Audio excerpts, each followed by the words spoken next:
The scream never came, only the sharp, echoing slam of the restroom door as Clara Winslow, one of the youngest CEOs in the country, stepped backward into the cold white tiles, her heartbeat pounding louder than her heels. The two men who had been following her since the conference hall cut her off with smirks that didn't belong in daylight, demanding she sign documents that would destroy her company. Clara's breath trembled as she realized the bathroom was empty, bright with harsh fluorescent light, and the corridor outside was too far for anyone to hear.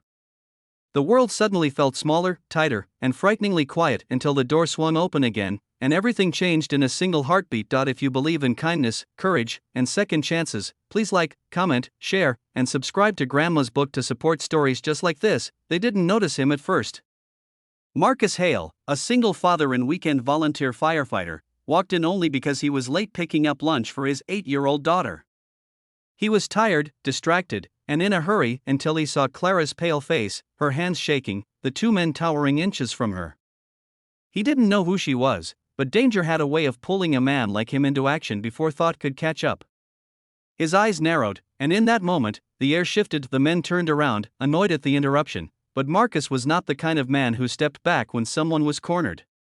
He wasn't wealthy, wasn't famous, and wasn't dressed for heroism, just a work shirt, a faded jacket, and a worn-out determination shaped by every hardship he had ever endured. He asked if everything was okay, but Clara's eyes answered before she could find her voice. Instantly he positioned himself between them, not with aggression, but with a quiet strength that unsettled the two men more than shouting ever could. They tried to intimidate him, laughing, convincing themselves he was nobody important. But Marcus remained unmoving. His calm presence was louder than any threat. He told them the building had security everywhere and that their behavior was being recorded. Even if it wasn't, they didn't need to know that. Something in his steady voice made them back away, muttering angrily as they slipped out of the restroom and vanished down the hallway. When they were gone, Clara sank to the floor, overwhelmed not only by fear but by the weight of how close she had come to losing everything she had built. She didn't want to cry, not in daylight, not in a place that smelled like soap and sterilized air, but she couldn't help it. Marcus didn't touch her or ask personal questions. He simply crouched beside her and told her to breathe. His presence was a lighthouse in a storm she hadn't expected. Clara learned, only then, that the documents the men wanted her to sign would have handed her company's key research to a shady competitor. She also learned that Marcus had once been part of a crisis response team before leaving the career to raise his daughter after his wife passed away.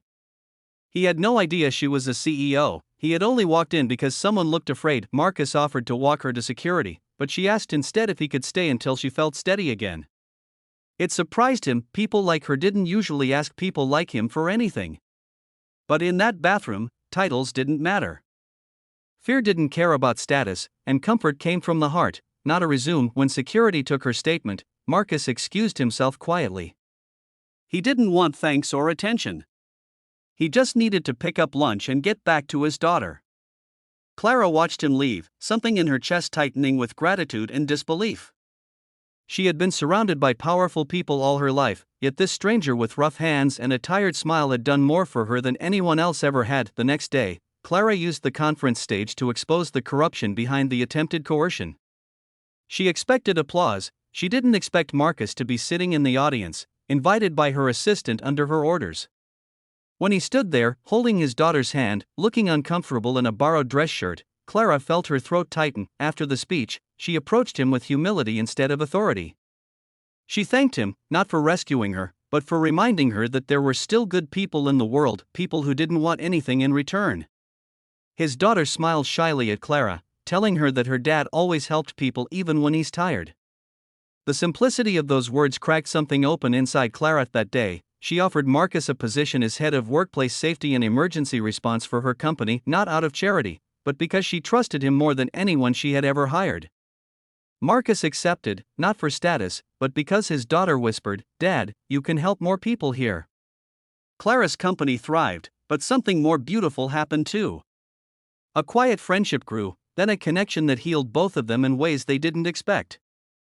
Marcus gave her a sense of safety she had never known, and Clara gave him a future he thought life had taken away.